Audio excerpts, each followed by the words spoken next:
Hello, everyone. Welcome to the Heroes World Podcast Quarantine Edition. I am your host, Stupe. With me, as always, is the owners and proprietors of the Heroes World store in Markham, Ontario. That'd be Andre and John. Please say hello.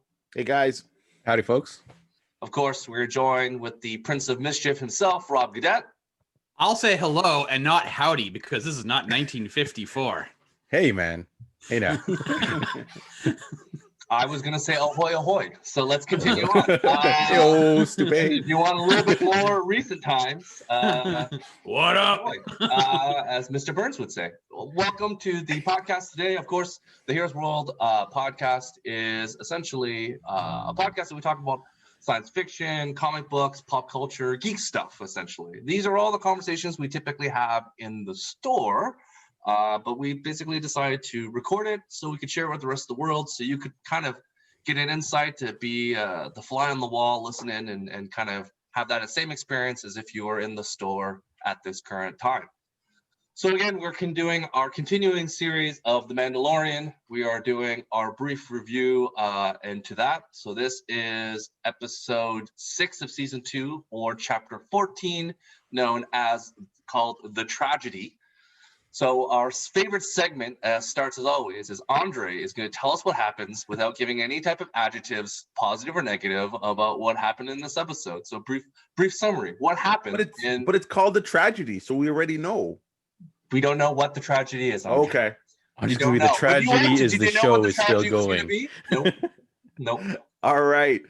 So in this episode, we have the Mandalorian and his... Can I call him Ward now because he's got a name? His Ward, Grogu. Grogu are finally moving forward to the quest. Ahsoka Tano gave them a hint on where to find or potentially contact another Jedi, and they make their way to this planet.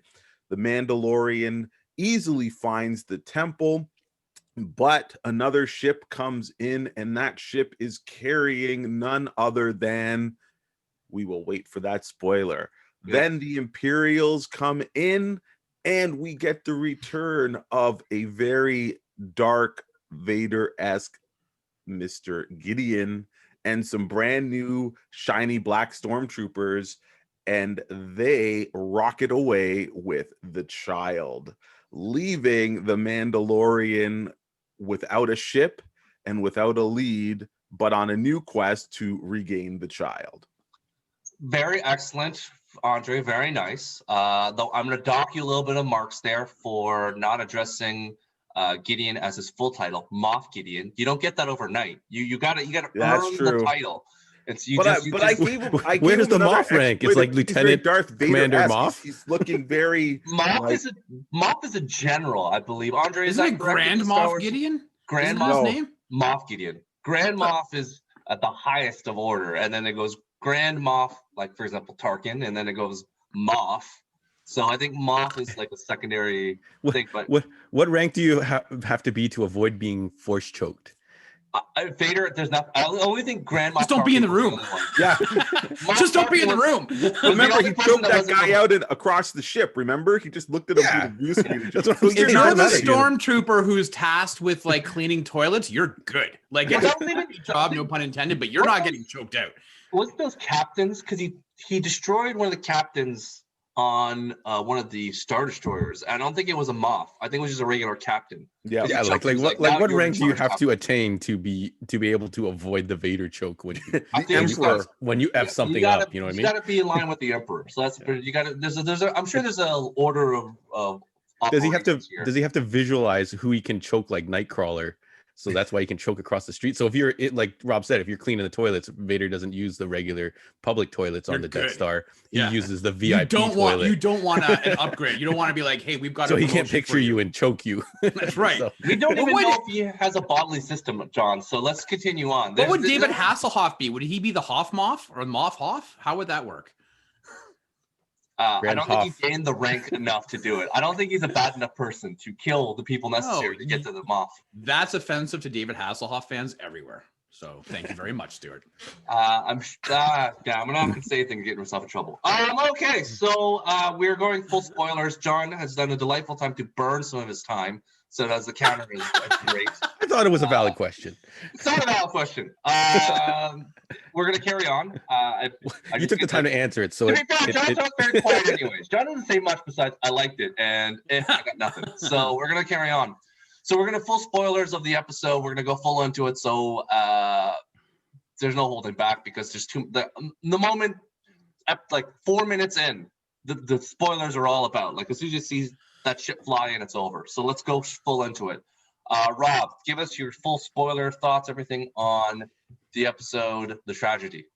I think the rest of my esteemed panelists here will talk about the plot and the characters who appeared. I want to go with the director right now. I want to say, welcome back, Robert Rodriguez. I got to tell you, I am a huge fan of his early work. Off camera, we talked about, Spy Kids. That's way outside of my time.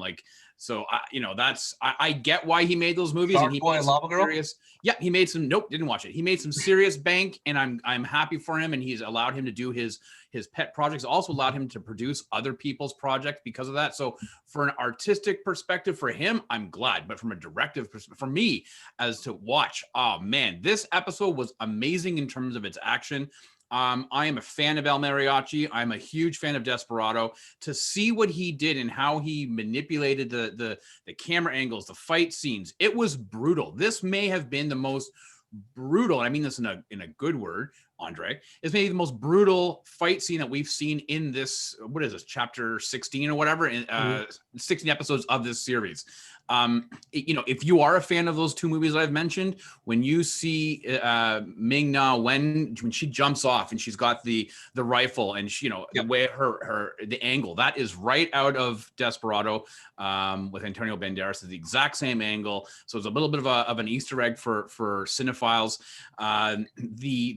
Tamura Morrison, he brought back a lot. We haven't seen him be this active in a role since Once Were Warriors back in 94. Like it was almost as if 1994, 92 to 94, like those people, they came back in, they put all their love and energy into this movie. It was, the fight scenes were amazing. I thought the dialogue was great. I thought that it got to the point. This was not, listen, I'm going to be the first to apologize, everybody. Last week, I was anticipating that this was going to be a filler episode, and it wasn't. As far as I was concerned, it threw a wrench into things. I liked seeing, Boba Fett. I liked his anger and wanting to get the armor back. I liked seeing it all. I mean, this to me, I was watching this with my son, and I was like, oh, every time. Boba Fett was, wailing around with his staff and smashing stormtroopers. That was, it brought me immense pleasure and joy. And so for me, and if you're not understanding why I'm a big fan of Robert Rodriguez, I want to put it this way. Let's say you were a huge Tarantino fan and all of a sudden he went off and started directing like kid type movies. And you're like, wait a minute, what happened to Quentin Tarantino? And then you're watching your favorite drama, I don't know, make it Grey's Anatomy, and all of a sudden you realize that this Grey's Anatomy episode is unlike everything else. The dialogue is smart, it's sassy, it's fast, and you realize it elevated all the other episodes previous. You're like, oh my god, this is a return of Quentin Tarantino. Take that and on to Robert Rodriguez. These guys are from the same 90s movies. Awesome, loved it. Thank you, Robert Rodriguez, for a last-minute replacement. Before we carry on, this episode's still written by Jon Favreau. So as much as everyone's killing Jon Favreau for bad writing, he's still written by Jon Favreau. So maybe it's just the theme of the episode. But I'm fairly certain that Jon Favreau told Robert Rodriguez, who was a last-minute replacement, do what you want to do. And Rodriguez elevated that episode. No idea. They didn't say who. Oh, okay. Yeah, all right, John, go for it. Oh, yeah. I was gonna ask if Robert Rodriguez directed an episode of Grey's Anatomy because I thought that was kind of an elaborate. Well, that was Rob was doing the Quentin Tarantino ER episode, which is delightful, by the way. If you haven't seen ER directed by Tarantino, trying to do something a little bit more. Yeah, big brain here. But John probably did not watch so let's continue on. I did not. Along with the other alphabet letters. Yeah. So like Rob said, great episode with great action. Like I feel like that was really like movie level action that we got in there. I don't know if stormtroopers have ever gotten owned that severely. So shout outs to those stunt performers. Like some of those stormtroopers really took it. They're getting hit, they're bouncing off rocks. Some guys are like bending over like in half and flipping onto their faces. So I really like that level. Shout outs to that stormtrooper who was a G and tried to shoot that boulder from crushing him. He could have took 2 steps to the left and survived that. But he was a boss and he was like, no, I'm gonna stick with this plan, which is shooting this Indiana Jones rock rolling at me. Really love seeing Ming-Na Wen. I don't care how she came back. I'm just glad that she's back. To your point, John, Star Wars is full of cyborgs, and if Luke Skywalker can get robotic hand and Admiral Grievous can come back, General Grievous can come back in a robot, Star Wars, we don't question how Darth Vader's a cyborg. She's got like a Darth Vader torso now or whatever. I don't care. She's back. She's back because I thought it was a really big waste to burn her off. Yeah. Darth Maul's cut in half and they brought him back, so who cares? Yeah. Carry on. Yeah, so hopefully he comes back for this too. I was talking with Andre that he does make a good point, or we kind of noticed it. Like sometimes they portray the stormtroopers as really kind of dumb, but sometimes they're kind of like question the orders, and you're like, why are they running in and just dying like a bunch of idiots, right? So I think they should almost just make them just run in like zombies and not show that kind of like, what are you talking about? Why am I going? He like that guy was like, go up the ridge, and then a couple of them turn back and go, really? And then they do it anyway. So it's kind of like, okay, now you're letting us know that these guys actually have brains. So why are they doing this? I love the scene. Basically Mandalorian jumps back into the fight and he's basically like RoboCop, right? He kind of like holds his gun out exactly like RoboCop, and he's kind of like taking the bullets, and Ming-Na is like behind him taking the shots. I really love that. And then Boba Fett steps in like the Terminator, and I know like Boba Fett's just basically being like trashed throughout all the movies, saying he's an overrated character. Like I loved it, like he was able to do all these like these no look like kills and stuff like that, and just prove that he's a badass. I don't know like where the evidence of him being this good at stuff was. And I'm trying to think of what else I like. Fair, John, as you think about it, Lucas has said numerous times he didn't realize that people would love Boba Fett that much, and if he did know that, he wouldn't have thrown him in the Snarlack pit. So it's one of those things where no one realized how people are going. When I see that clip, I'm like, man, this guy really got like a part of it was like humorously murdered. The armor and stuff looks so cool that people just grew attachment. But I think George has said numerous times if he would have known what Boba, he would have done it differently. And in terms of the canon Tales from the Bounty Hunter and stuff like that, Boba Fett has been really cool. The shout out is the compendium where he had the knee rockets and he actually used them in this episode. I'm like, I was gonna say, is that a new existing thing? I'm trying to look on it's an old thing. On my action figure. He actually has them on this action figure. This is an old figure. It's a compendium. Like in the old, they had knee rockets. It's just one of those Easter eggs that Andre would say was fan service, because why would you need knee rockets? So maybe we'll get his thoughts afterwards. But it's one of those things. If you're a super nerd, you get. Did you? What is your final thoughts, John? As and then the Dark Troopers look awesome. I can't wait to get those in toy form. So the only thing I didn't like about the episode, and I audibly screamed no, was when this random laser comes down and demolishes the Razor Crest, vaporizes it, turns it into ash. And one of my buddies is like, it'll be back. He'll rebuild it. And I'm like, he's gonna rebuild it from ash. But you know what, I hope that this vehicle is kind of like Dom's Charger from Fast and the Furious or the Supernatural Impala, and that it kind of like will live on forever. And I've got like one kind of tidbit that leads me to believe so when he's digging through the ash, he pulls 2 things from the literally like pile of ash that was the Razor Crest. One is the Beskar staff. Do you guys remember what the other thing was? The ball. The ball. For the shift knob, which obviously I guess has been revealed that it is also made of Beskar. But if you've ever gotten into vintage cars and stuff like that, like if once you become a Mustang guy, once you become whatever guy, then you continue to always buy that make and model.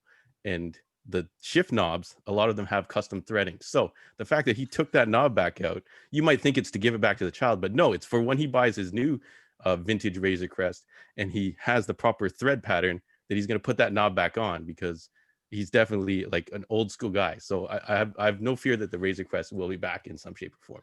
Does that mean the android is dead too, or do you think he took it out of the ship? Everything was literally a pile of ash. You had to dig through. So that shift knob has to be made out of Beskar because it wasn't attached to a rod. He didn't pull the steering wheel out.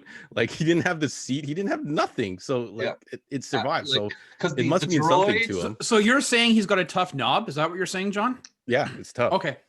Yeah, because the droid that was tool that was Richard Adawati, it was in that before. I guess he's gone, or they took him out, like the murder droid. So unless he gave it to the frog lady. There's maybe like there's something going on. Or they could reveal that he sold it. Previously, who knows? Something, whatever. Or it fell out of the ship when it was in the water. There was a lot of not a big deal. It was time for him to change ships anyway. That thing was falling apart.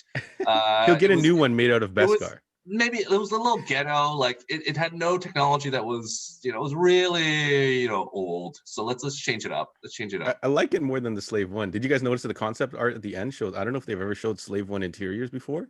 But the concept during the credits showed all the interior of the Slave One. I was like, that's pretty cool.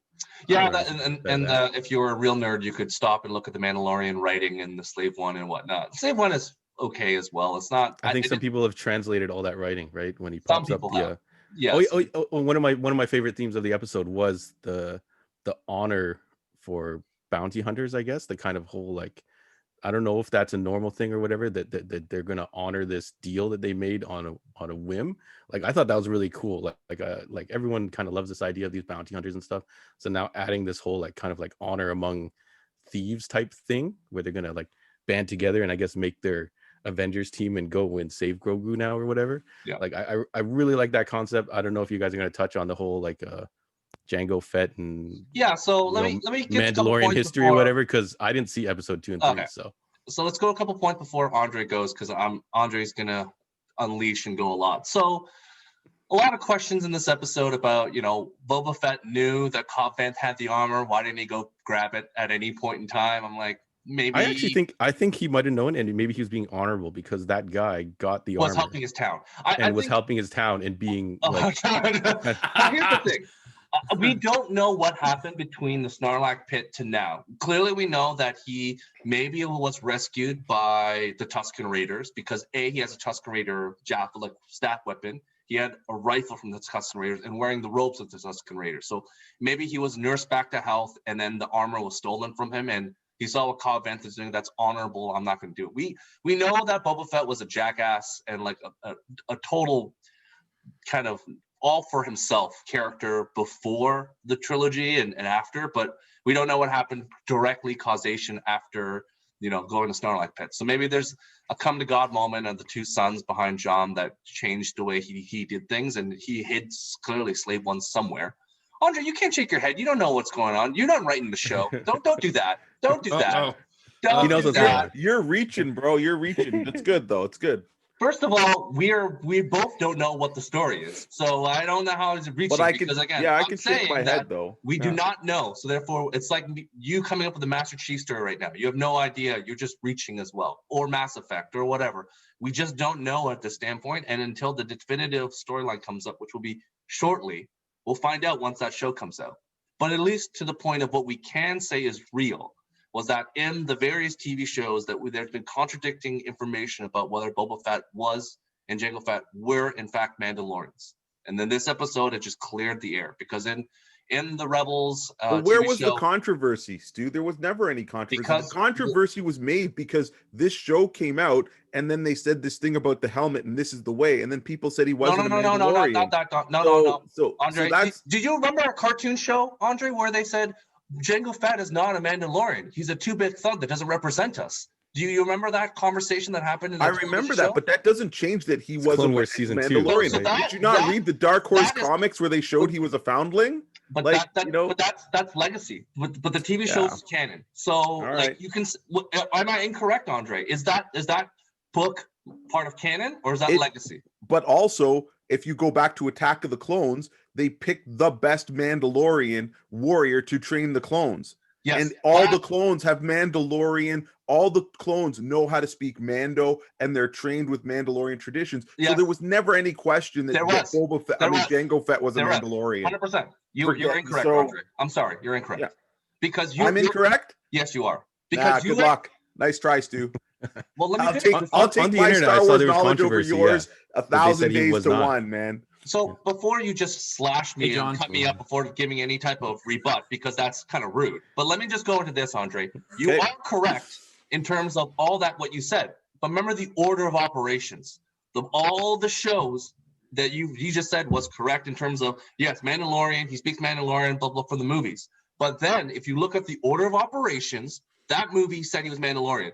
Then you go to the animated series where one of the pacifist Mandalorian said he's not a Mandalorian. That became canon, rewriting what happened before in the show. So then that was where people would say, you can't talk about how much the show means to you, Andre, Rebels and stuff, and say it's canon, and then slight stuff that doesn't fit Stuart, your narrative. You're taking a moment, you're taking what one person said and saying, well, that person's true. That person disliked that character. So that's like me saying, oh, Stuart, you're not part of the Loyal Order of Buffaloes anymore because I don't like what you do. It wasn't that was a definitive statement. You can't not. I think that's the problem. Yeah, they didn't know it was like definitive. History is written by the victors, and that guy was clearly in power. And at that point, he written off Boba Fett and Jango Fett. So it's like these are not they're not Mandalorian. So at that point in canon in the Star Wars universe, he was not. Maybe it's not correct. He truly was, but in terms of like nations, you are a person of a nation, but they can disown you and you're someone else. Doesn't but if somebody disowns you, it doesn't change that you are that. That's you were ostracized or you are kicked out, but it doesn't change that that's what you are. Right. Well, based on I think the issue is it was up for debate. It's up for debate. Like Andre says, like someone could have just said that. Like Stu says, they kind of said that. So I think the issue when I was looking at it on the net, it was up in the air, and now I guess this kind of like changes things. So is it safe to assume, Andre, you enjoyed the episode? I don't know. Stu's not finished. No. Yeah, so I'm just saying, Andre, it was not definitive as it was. There was doubt, and I'm not saying that you're completely incorrect. You're right in your knowledge, but in terms of the doubt and order of operations, this is what happens in the Star Wars universe, and that's what it is. So therefore, that's statement. So just because you believe so doesn't mean based on everyone else on what the information was provided to us. But also, no matter what, up until this point, whatever happens in the 6 movies, that is canon first. That is the most important. So again, according to Attack 9 of the movies, Clones, Andre. More than 6, by the way. There are 9 Star Wars movies. Plus Andre doesn't believe those other ones exist. Okay, so you can't pick and choose what's canon. Let me rephrase it then. According to the movies that pertain to the character we're talking about, those 6 movies that have Jango Fett and Boba Fett. That's why I said 6, because other than that, there's probably 12 or 13 Star Wars movies. The most important is what comes on that screen first. Everything else, while could be considered canon, is ancillary, right? So regardless of is Boba Fett and Jango Fett a trained, raised Mandalorian? 100% yes. Could they be disavowed? Yes, but it doesn't change that they're not Mandalorians. And if they got disavowed in Clone Wars, right, then that's that. But it doesn't change what they are, right? Like was Darth Vader a Jedi? When he became a Sith, he didn't been disavowed by the Jedi. He's still a Jedi Knight. But anyways, we digress. We could talk about this for hours. So okay. All right. Well, all right, Andre, I'll let you go, man, because clearly you have some thoughts. Go for it. Yeah, I thought I'm glad this episode wasn't filler. And as everybody else said, the action and everything was very, very good. And I'm going to apologize to Stu for once again bringing up the writing in this episode, because everything was very good except the writing. Once again, Jon Favreau proves that he wants to get from point A to point B, and he will just insert the worst way to get there. So Mandalorian lands his ship, right? Cool. How about you lock your ship? Nope, the door's wide open. Oh, he meets Boba Fett. Hey, take off your jetpack. Why would you say drop your gun and take off your jetpack when the whole dude is a weapon, right? Makes no sense. And then when the stormtroopers landed, right, he doesn't pick up his jetpack, which we know is basically a magnetic pop-on, because we need to have a scene where he can't get on top of the ridge fast enough. Right. And that's just, again, that like I gotta stress how bad that is, because again, when you take, people like to complain about the writing in comics is really bad as a, but they're not. Like compared to this is just like absolute like trash. I think right? you're the And only then person again, that'd say it's absolute trash, by the way, as well. I don't know say how many again, people are also saying. I think you're one of the small people that say the Mandalorian is writing is trash. But I think you're because very. you know why, Stu? I bet you any money if you bring it up to people. I'm not, listen, I'm saying when I say it's trash, it's because you could have written that situation better and had the same point. But again, it's the most baseline thing. Like, think about it. Do you like, if your livelihood was your ship and you landed on a planet, you know, and we seen the man like count every time. Okay, I guess maybe the writing is not trash. Maybe I'll say it is in line that the Mandalorian, every time he lands his ship, he does not lock the door and turn on the defense system. Does he Right? have that? So he has that because it said it. So I'm just saying, it would have, how easy would it have been if they had the conversation, says, look, you have my armor, let's go get it, and I'll help you defend against whatever, or I'll make a trade. But again, it just gets to that point where you're just like, this is just, it's just bad, right? Like it's just bad. Now let's look at the good things or the cool things this episode did. We get 2 stormtrooper transports come in, and we get the Moff Gideon's flagship, right? Or is his, not his flagship, I guess his ship. I don't know if he's got others, right? Saw before. Yep. So this is cool, right? Yeah, okay, so let's go back to the very last episode of season 1 when he just lands in his TIE fighter when there's an Imperial base on that planet. You know, you look back and say, why didn't he just bring a whole bunch of stormtroopers and get the kid then? Why didn't he bring his flagship and get it then? Like, or his cruiser? Like, the stuff makes no sense when you look at the whole big context. It's like they're not writing it with a writer's room with all these stickers on the board to see how this thing is going to flow. How did Boba Fett track this guy? But can I wait? But Andre, just as a counterpoint to that, your question about the end of episode 1, it is feasible he was at that base. He took over the TIE fighter because that was readily accessible to him, because we saw it in 2 episodes ago that TIE fighters were there. And then maybe he didn't bring a whole shitload of stormtroopers because he didn't properly assess how threatening and defensive Mandalorian was. So it is possible that he took for granted his own hubris, his own offensiveness, that he was going to grab that and be a cakewalk, and it wasn't. So there is a possibility that exists. I don't know. Part of the thing is, look, if you're doing a mission, the Empire has always been a hammer instead of a scalpel. They always use more, and this is clearly a big project. Anyways, you're right. Whatever the reason was, to me, the whole thing, it just doesn't connect, because I remember talking about when we mentioned Boba Fett before, he's on Tatooine. This is 5 years after Return of the Jedi. What is he doing? And I even said, I don't know if we talked about it live and it's recorded in our podcast, but I said, where's Slave One? Slave One had to be on Tatooine. And lo and behold, it was. And he just watched The Mandalorian and then followed him to get his armor. He could have got his armor from Cobb or whatever. The reason I was shaking my head is because he said it. This is his father's armor. You're not going to let some jackass wear his father's armor, no matter how noble or righteous that guy is. No matter what, that your armor is, it's such a traditional thing. It is part of generations for Mandalorians. So there's nothing that they could write that this guy would say, yeah, I'm cool with somebody else rocking my father's armor. Then he comes back, takes it, and rides it like a boss. And that was, yes, the best Boba Fett scene, of course. But again, it doesn't line up with what they've showed, how they've written, like anything. So sure, can they fill it in? Sure, they can fill it in and give me a whole bunch of other reasons. But hell, the Empire needed a tracker on his ship to find him, and he just finds him. And then he shoots at him first. How about, hey, Razor Crest, this is Boba Fett. I saw that you've got my armor. Who are you? Prove you're Boba Fett. Oh, here, if you look on the gauntlet, it's got my family crest and everything. Oh, but then you don't get this cool standoff scene or anything else, right?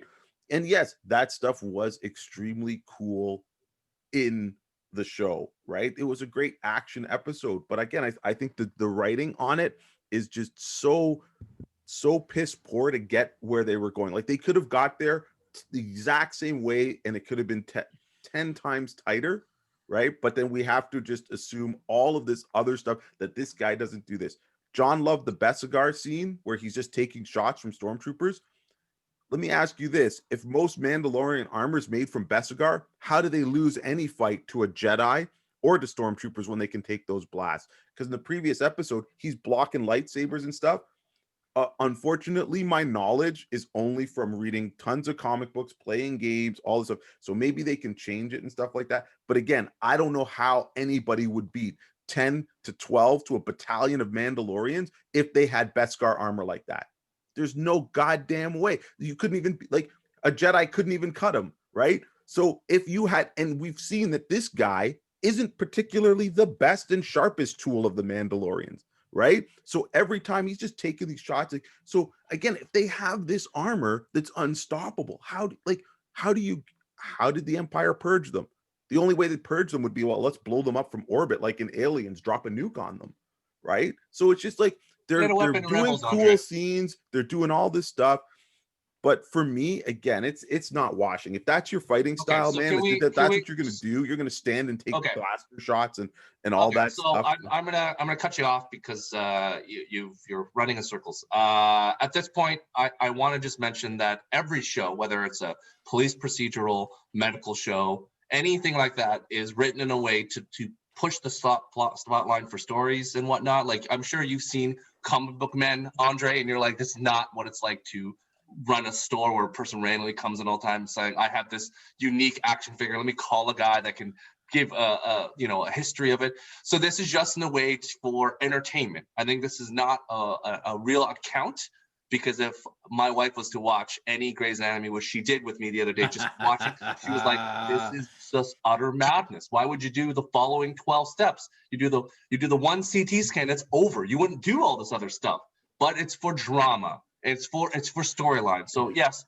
I agree, Andre. I think the logic is not completely there, but we're watching entertainment, and if it was that easy, then the show would be in 1 hour or less. It would be. It is that easy because, again, I go back to Star Wars Rebels, and it's written so much tighter than this. And again, I know you're going to say it's a cartoon, but the cartoon doesn't have any bearing on the writing. And I think when we talk about cartoon has a lot of bearing on writing. Again, we have that debate over and over. I think money and budget is something that you just don't have the experience to go into detail with. So I think we gotta just leave it as is, because we have this conversation every time, Andre. You're not a producer, so you don't understand how the cost. Okay, but like I said, why does the ship have to be landed and unlocked that Boba Fett could just walk in it and take? No, but I'm not talking about that. I'm just talking about. That's what I'm talking about. I'm talking about you could write something smarter than that. That's all I'm saying. But you know what? I think you could do a whole lot worse than Jon Favreau. I do, Andre.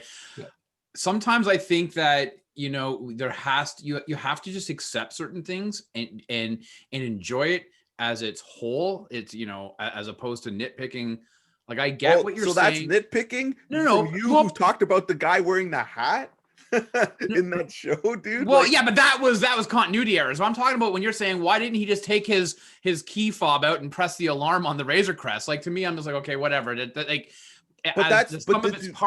a whole, that episode was really great. I think you could do a whole lot worse than Jon Favreau. But I think you could do that same episode and have it so that somebody watching doesn't have those questions. Doesn't say, oh yeah, like the ship clearly had. Do you know what I mean? Yeah, so regardless if I'm being too nitpicky or whatever, there has been shows that's not the thing, and well, there's a lot of call on the online about people who are demanding that that Lucasfilm hand over the keys to the Star Wars universe to both Filoni and Favreau, as opposed to Kathleen Kennedy. And I think that if this show wasn't good, again, some of its parts, then you wouldn't be having the Nerd Hive making those the reason the show is good. And I'm not taking away that the show is good for a lot of people, but at the same time, of course, people are wanting these two to run the show is because it's better than the last Disney offerings of Star Wars in the theater. That's why. But it isn't like, usually things should get better as they progress. Like Star Wars is this thing that's been around for almost 50 years, 40 plus years, right? Not quite 50 yet, right? So it should be continually getting better, right? And unfortunately, it's not. Right. So, yes, now it went backwards and now it's coming forward with people like The Mandalorian. But that doesn't mean you still cannot have, or still cannot want it to keep getting better. Do you think right? that you hold it to too high of a standard? Do you think that you've put No, like you're like Wars Magnolia, so you're low. like Paul Thomas Anderson. You have put Rebels on a pedestal, and hopefully people have watched Magnolia to understand what reference. You've put Rebels onto a pedestal, and that you're judging it based on that, and it's unattainable. Do you think that that's possible? How is it unattainable when it's done by the same dude, right? Well, then why are you? But then, well, look, to me, I have to compare it to the last thing that Star Wars did that I enjoyed, right? I think that's only natural what people do, right? I think love Lost, so if Lost, if your guys, if they did animation a sequel to movies Lost to or video something, games to all the other stuff, I think it's different weight classes. I don't consider them all the same. Like, yes, they're Star Wars. It's kind of like boxing. There's a heavy weight class, there's a welterweight class, there's a cruiserweight class. They're all weighed and geared differently to each other. To put them all in the same, box or ring is unfair. Like, to your point, George, the original three were the best, and to your point, Andre, you're right. It just goes down because the next three are bad, and then the next three after that even worse. So, or five if you want to include the other, if you want to include Solo and the other things too. So the trajectory, including some of the books, went up and then went down. So I think inevitably the franchise has been at the lowest of lows in almost every one of its media forms, outside of maybe the comic books, which made a high peak, and including Rebels, and Clone Wars. But again, I think you have to box them separately, and I cannot equate them. I can't say that they're on the same level set as Star Wars, the original, A New Hope. So that's just what it is. Anyway, so we're finishing up. We could have a debate on and on and on about this, about the shows and about the canon and whatnot. But needless to say, we have 2 episodes left. We know there's a lot going on. We're going to pick up Andre's favorite character next, Mayfield. I cannot wait for Andre to talk about his love for former snipe shooter, me so long time, Mayfield, and see what happens there. So I think it's, he is the Mandalorian. I can think that he's grown a lot as a character. I think the beginning of the episode, and before we finish off, I really liked the touches that he had with Grogu, that conversation he had, and just the heart that you don't necessarily see too often about him kind of recognizing that he's going to have to let this guy go. And it's kind of sad that he's like, oh man, this buddy that I have, well, it's better for him to be with Jedis than with me. So it's like there are moments where it shines and you're like, oh, like there is some heart to this. It's not just a guy that goes around shooting people. I was pretty upset when the kid gets separated. I was like, oh man. But then when you see the kid also force choke people, you're like, ooh, this could be bad too. Like that's when Ahsoka was like, this is not a good thing either. Like attachment to people is a bad thing when it comes to if you're a Jedi. So to see him kind of do it in Moff Gideon, kind of be like, ooh, I can see what you're doing, and then bring out the lightsaber, which is a practical sword, which I love. Which is like it's an actual sword that has the white light on it. I think it's a blend. I think it's a blend. They use practical and they clean it up, because when you see the actual props, they do look cool. They look super cool. So get me on. I'll buy that lightsaber in a heartbeat, and I'll put it next to my Obi-Wan. It exists. But I want the nicer one. Oh yeah, they're making a nicer one. Yeah. Yeah, sure. My Obi-Wan one is the really nice. Yeah, they have a cheap one right now, like a $40 one. I don't want the cheap kid one. I want the adult awesome one. You want the $200 one. metal parts. Americans. So it's like it was back when they made like solid metal, when you could take off the tip of the lightsaber and just leave the handle. So I have the Obi-Wan without the lightsaber, just the hand base on my mantle, because that's the nicest looking lightsaber. Just it looks great. So tune in again. Thanks for supporting us. Thanks for likes and shares. Tune in next week, inevitably, when Mayfield shows up and Andre has a conniption and just loses his mind. So I'm looking forward to maybe he'll be toned down. No, it'll be great. I like how Mayfield will somehow find a way to find Moff Gideon, and Andre's like, this makes no sense. Why would a former stormtrooper know the entry codes to a current ship? and blah blah blah blah. So I'm excited for that. So, Andre will be like, you have to change your computer password every 7 days. How are you not changing your entry codes? minimum 7 This is horrible writing, Now, John Favreau. risk management. No, he's not wrong every though. 6 That months. backpack So, gimmick was pretty Yes, was of pretty course. silly, and the fact that Mandalorian gets like pushed back like 3 times in a row. I'm like, did you really have to write 3 It was times? The Rock. It was he The tries Rock, to do the as exact you same said. thing. Yeah. So yeah, he's not wrong. If Yeah, you it close definitely. your Yeah, eyes it would be really nice. squint, you could see Dwayne Johnson just flexing in the background and The Rock was going on. So this is what's happening. All right, John and Andre, where can people find you guys? So most active on social media are Instagram and Facebook, Heroes World Online. If you're on the YouTube, please subscribe, leave a comment, and share with your friends. And we are on the iTunes, Spotify, and things like that. If you're on iTunes, please give us a 5-star rating and a little review. Helps us out a lot. Can you let them know the names? Because everyone constantly tells me the names are different. So what are the names? So if you're looking on the podcast services, you have to look up Heroes World Podcast. And then the social media is all Heroes World Online. Thank you. There are people questioning. They're like, I can't find it. I'm like, oh yeah, this is and I always put the link down the bottom of the YouTube and on the other things. I'll maybe try and separate them to iTunes, Spotify, and all the major brands. We're on like everything else, Stitcher, iHeart, and all that stuff, but that's too many links. Yep. Okay. Andre? And I'm in the store at 8601 Warden Avenue. We are open for walk-in traffic, but we also can provide you with curbside pickup as well. You can contact us for shipping if you do need. Your holiday shopping time is winding down, so we still got tons of great gift ideas. We're there ready to help you. So reach out to us, and we will try and make everything as easy as possible for you. Rob? Well, you can find me on the Instagram and Twitter at Rob Gadet. You can also find John and I live on Facebook and YouTube on Monday nights at 8 o'clock. And Twitch. And Twitch, sorry. And if you are watching this on Sunday, today is what, the 6th, or maybe even on Monday, tune in on Monday night at 8. We're continuing our worst movies bracket. We have Catwoman versus Fantastic Four, which is the Josh Trank version, 2015. If you haven't seen it, it's on Disney Plus. So if you're a Disney Plus subscriber, which you should be, if you're watching this episode, don't watch it. Yes, watch it. We're not recommending. We're doing that. Watch it so that way we know. The worst. The worst. At any rate, that's where you can find us on Monday nights at 8 on the HW's Sidekick Show. So again, just a reminder before we leave some comments on your thoughts on Star Wars, and please support your local store. Do not go to, try to support any non-big box. They can really need your help right now, especially in Canada and Ontario, the GTA, that we're moving more and more towards another lockdown. Please, wherever you are in the world, support your local store, help them out. They need more help than anyone else. Go to sales@heroesworld@gmail.com. Send them a message that anything you see on the Instagram that maybe you want to buy, and John and Andre will do that curbside pickup for you. So please do your best. Anything you can buy, whatever small it is, it's super helpful. Whatever you can do is totally appreciated.